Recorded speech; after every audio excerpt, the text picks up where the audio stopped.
All right. Welcome back. It's the podcast with Knox. My name's Joshua. So let's move to the next phase, right? Conversation talks have been, let's see if I can remember them off the top of my head. Basically, welcome. I've got a new YouTube channel. What am I looking forward to as far as starting this channel? What do I think the big barriers are against it? What do I see on YouTube that I don't necessarily like? Second one, we're talking more about, I guess, graduating into responses on the social media and the social dilemma as it was presented on Netflix and television and how that exists. Third one, I got to have a nice, cool discussion about my past history working on the old podcast, or rather the old YouTube channel. There was no podcast, but I did use it for a lot of journal entries, and just like I would really appreciate to be able to have this time around, is the ability to kind of come back and watch me go from who I am right now, as you see this, to something maybe better, worse, doesn't really matter, but it's not about the external, it's about the internal. Like, how am I feeling? How am I getting better? So that was a nice experience, and it was a longer podcast, and I actually am looking forward to have another person from my past come on, and we'll be able to have those longer form discussions on another episode future with some pretty cool topical conversations. Hopefully have a seamless segue into. However, then we got into the fourth episode where I'm more talking about commercials and just everything that the way I see things online. And then the last one we were talking about was literally and exclusively the data collection of Facebook and where you can possibly go to actually turn those types of things on and off, algorithms and this and that, the things that they believe kind of run the world. The natural world that's governed by chemistry and reality is dwindling so rapidly and has dwindled so rapidly. We kind of find ourselves in what other people would call the new world.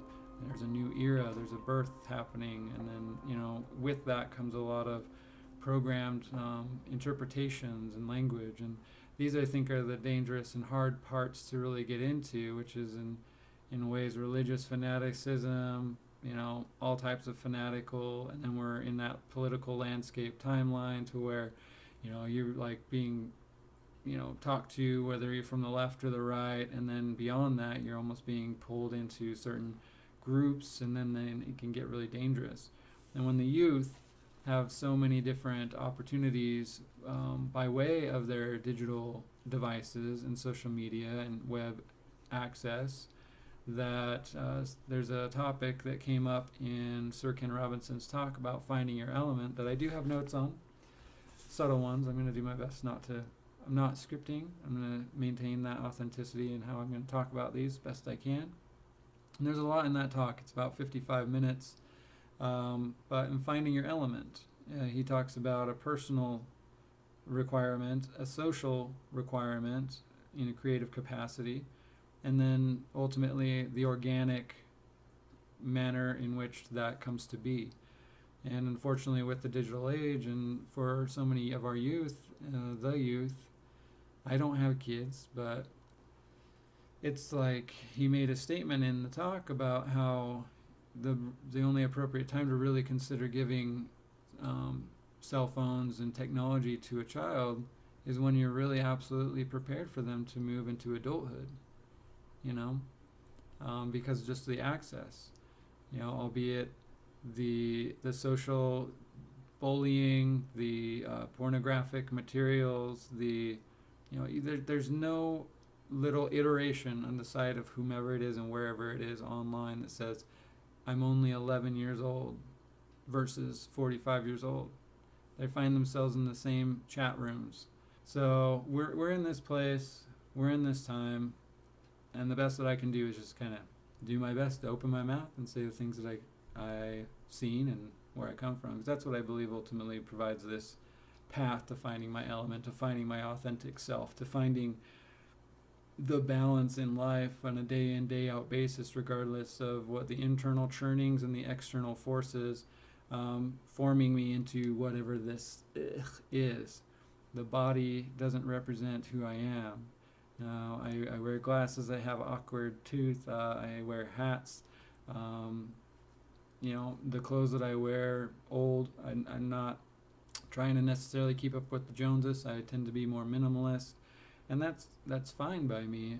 I'm never really going to be likely to be someone that absolutely indulges in some of the highest riches of the land, because it's not really the purpose. I think if there's anything that I found in my pursuit for my purpose has been just using my gifts, the things that are natural to me, and that's kind of this analytical skepticism and pathway of an open-mindedness that I've found one way or another that just kind of naturally comes through me. I can talk very even keel.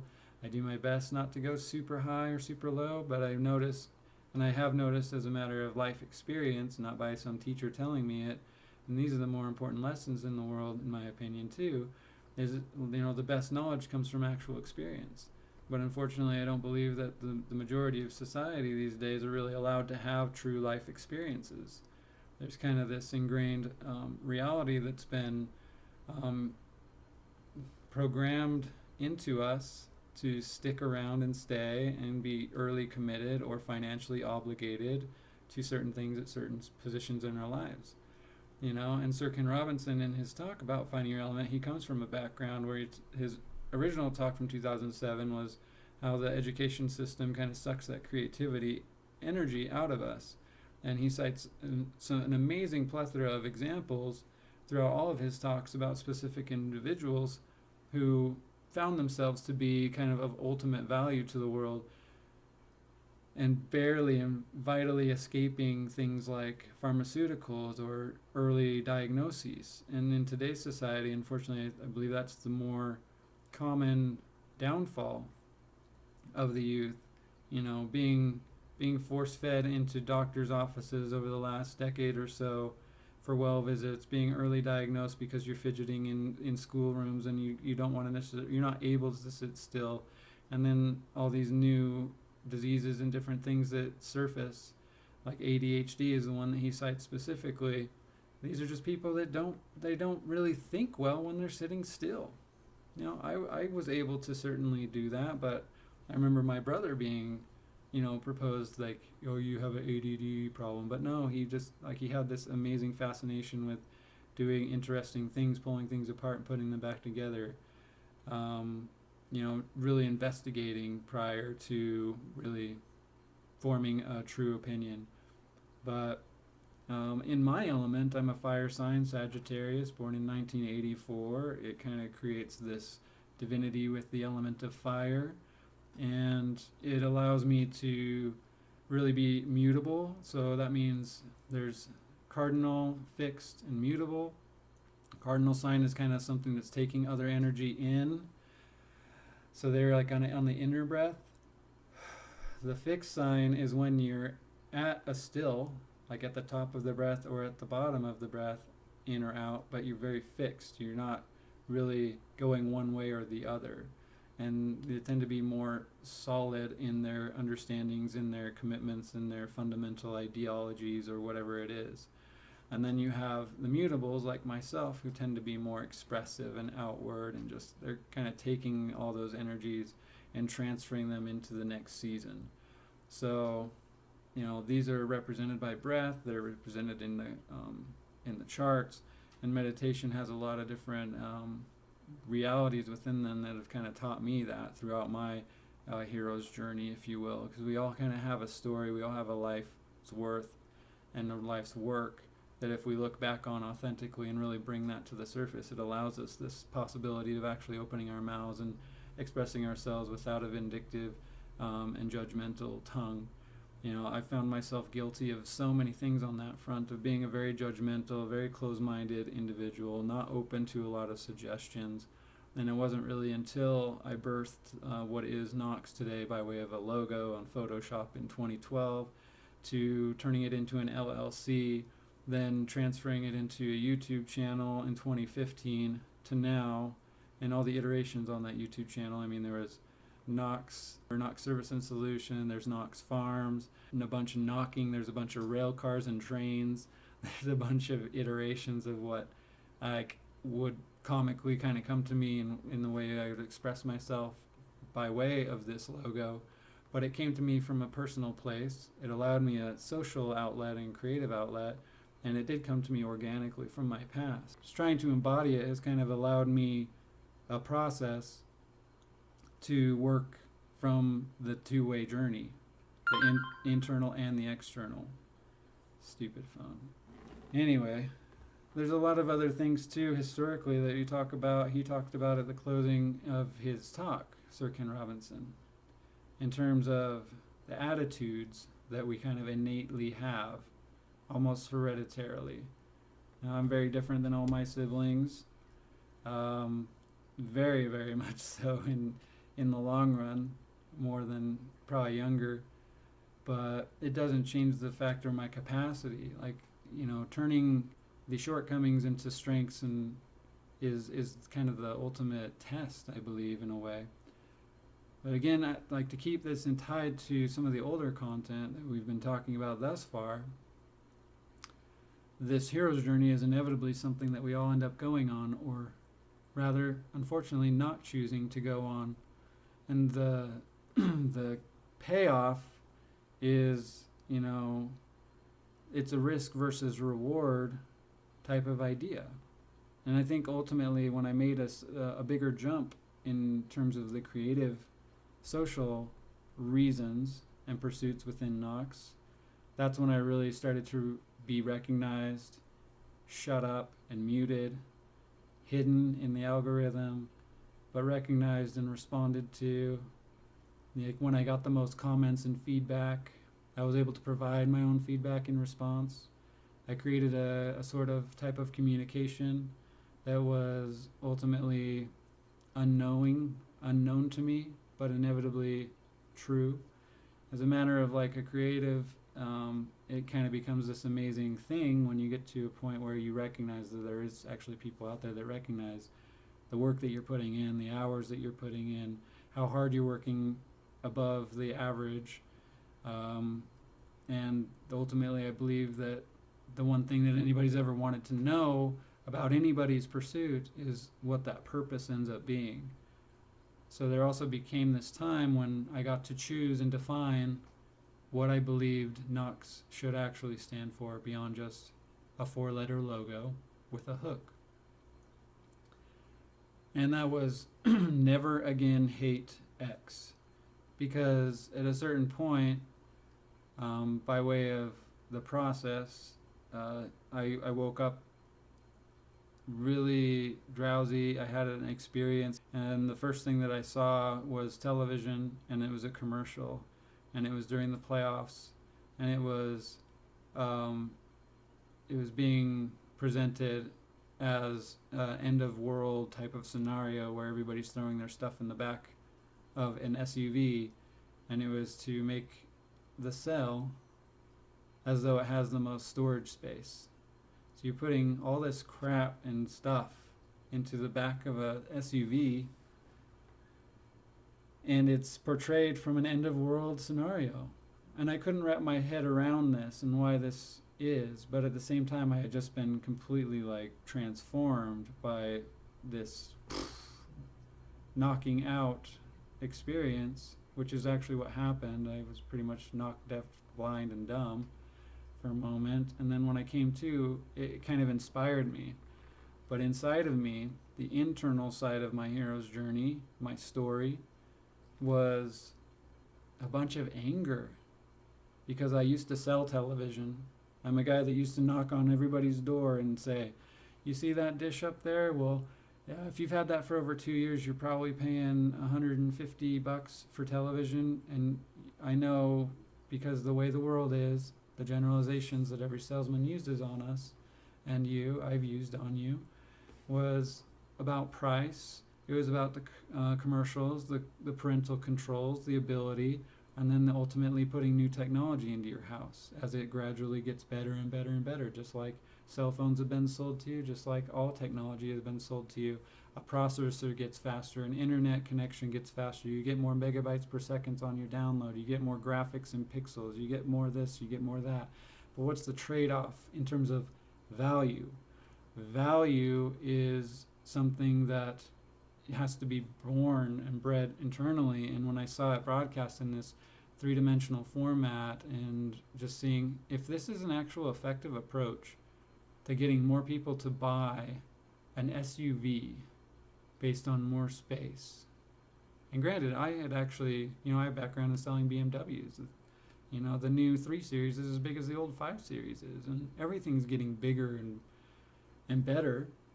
Don't get me wrong, a lot of these things are great payoffs and better, but the value that's prescribed to them or subscribed to them, it's not congruent and it's not level. It hasn't been allowed to kind of be utilized to the best of its capacity.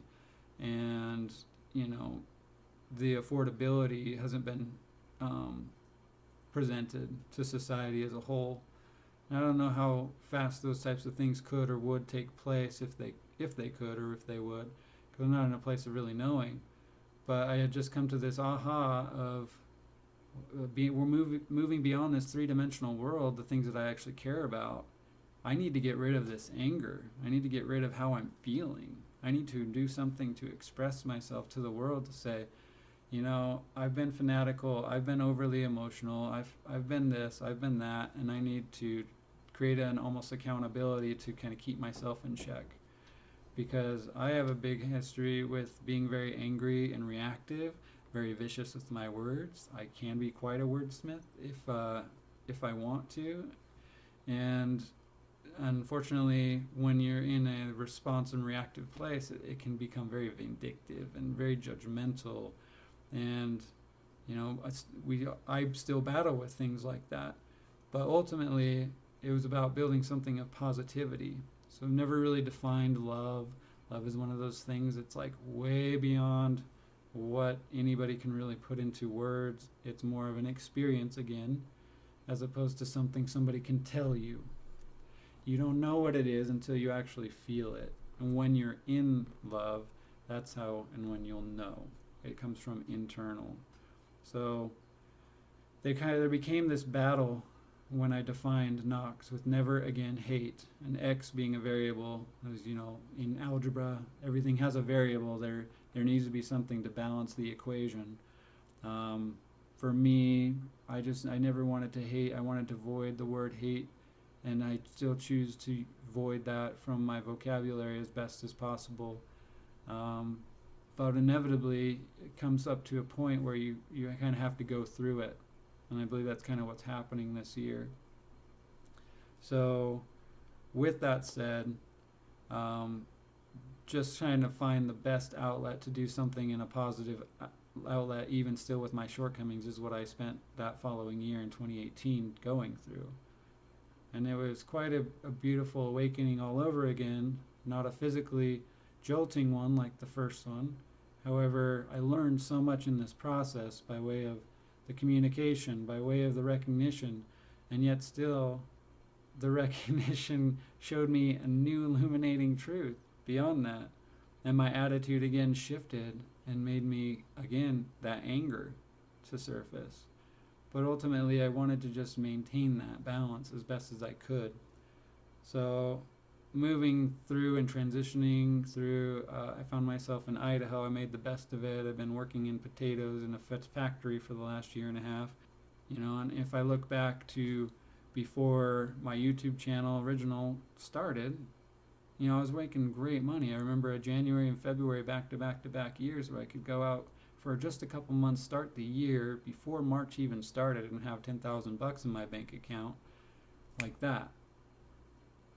Sit on my ass for a couple months and then go out in the summer and get to travel, get to do things on my own terms, get to make my own schedule, get to spend a lot of time at home in my creative time with like the 24 hours to really work on certain side projects. But that wasn't always panning out because the balance in my life was always so far off. So the difference today for me is that I get to work these 12-hour shifts. I still get 50% of my time off. I don't like how I'm not really allowed the same type of opportunity financially to move up at my own pace, because there's always someone above us standing in our way. It's kind of always going to be the case. And the utopian approach to looking at things would always be, oh, well, everybody's got to be treated the same, everybody's got to be treated fairly, everybody's got to be on the same level. And then those, political spheres of influence start popping in our heads, like communism and socialism and every ism in the world, and the fear of possibilities for our future start to inundate the possibility of them actually coming to truth or coming to light. And so, today in our society as a whole, as we're getting ready for a new transformation or a new purpose to kind of take us through the following 4 years as Americans, it's hard to recognize who it is that will actually promote positivity over negativity better than the next. And I don't believe that there's even a front runner. I'm not going to necessarily make it any choice whatsoever, because in my experience, I've kind of come to the conclusion personally, and I don't say this for everybody, but just for me personally, that I don't believe that that's something that I really want to be voting for as a collective. What I want to be voting on is the pulling back of the veil, the exposure of the truth, the abuses of power, the way that things are being manipulated, the way that people are being manipulated and forced into certain feelings, as I've felt throughout this process and even before this process, and not just because of pre-existing conditions or hereditaries, but because of exactly experience with digital media and trying to work my way into a place of influence. And I can't thank the world enough in a part for what it's given to me in terms of the experience. I feel like I have had an advantage of strength and positioning and fortitude that not everybody has. My background in sales, my living in multiple locations, constantly starting over. I'm very comfortable being by myself. I don't require the same types of outlets constant in my life in order to keep me balanced. And I believe that with some of the hostile ways of presenting these truths in the manner that they have to me is likely to have happened to many, many others. And so when I see things online via what social media has done, and in parallel to what suicide rates are happening and antidepressants and psychotics being prescribed out there, there's a topic to be had on these fronts. And every time they come up, they're squashed down to the floor, and there's something else that they choose rather to focus on. I was in that process in Utah when they're trying to legalize. I worked in the cannabis industry, specifically in Washington. I've grown my own plants, and I will tell you from my experience, the best that I've had was when I grew my own. I trusted what I brought to the table more than what I could get through the black market for certain, and even over the counter by way of recreational. And there's a lot of laws and regulations that aren't necessary in certain respects for a good amount, select few. But if there's anything that should be taking place right now to encourage for everybody, is to find a manner in which we can take our journey to finding our element, to finding our passion, to finding our purpose, just to find what battles are actually going on between our internal self and the external forces that shape us, to defining love actually in experience, and to making and creating specific different disciplines within our life and our structure and the vocal inflections and the words that we use. For me, that was never again hate. And it's a fragment of a bigger possibility that I've chosen to play for myself daily in my head, to remind myself that that's what I'm living for. Because ultimately I believe that could lead me to the ultimate blessing, which is to actually experience real love, true love. So, I'm not going to go too much further into it. I do encourage you to look up Sir Ken Robinson. He's a very insightful human being. And he's had a lot to say also in recent months during the pandemic, even specifically. And, I understand that these comes from outside forces, so of course this has nothing to do with the political sphere, but this comes down to society as a whole. This comes down to like what is it is as far as the human condition is concerned in combating what we're experiencing now when corporations and government regulations are being we're being subject to them, as opposed to how this whole thing was or would have been so specifically designed for. We've been living in a formula that comes from an idea in 1700s from oppression. And so our commitment and the way that we interpret those words that are in the American Constitution, for me even, and I don't consider myself any type of political guru or pay attention to the news or all that stuff, but the words as they were written and specifically cited, they speak loud. But the problem is, unfortunately, at this point in time, our oppressors are not on foreign lands, in my interpretation. This is a local problem. These are within our own borders, and they come from within our own borders. America just happens to be the powerhouse that seized all different things from the whole world, and now they've been trying to control it. I'm a part of this whole system. I'm a natural-born American, and I do my best not to maintain so many resentments or feel any of that negative energy. But the best that I can do is kind of just speak positively to it for maybe my own purpose, and hopefully in one day, sometime, that someone will recognize or hear the words that come out of my mouth and have some type of meaning to them. But positivity is more important with truth, as opposed to negativity with lies. For the pursuit of happiness, for the ability to promote possibilities of purpose and true opportunity. All kinds of stuff out of shit right now. We want to get more back to the positive side of things. I want to feel that shift, I want to feel that. I really do. And still, it isn't happening. It still just absolutely isn't happening. And, if I were to ask anything today outside of myself,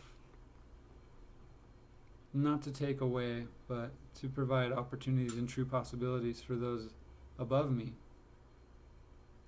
I would wish you to find also what you would sacrifice. What would you give up? What would you let go of to have some of these things for the people that you love below you? Because inevitably, if the abuse that I'm interpreting is real, those lower levels of consciousness are growing. At the higher meaning shame, guilt, anger, just it's becoming a really negative ball of energy, black hearting of the higher elites, if they are actually realizing the reality that they've created. And at the bottom level, we are finding our way up out of these shame and guilt that we have been forcefully fed, in a manner of speaking.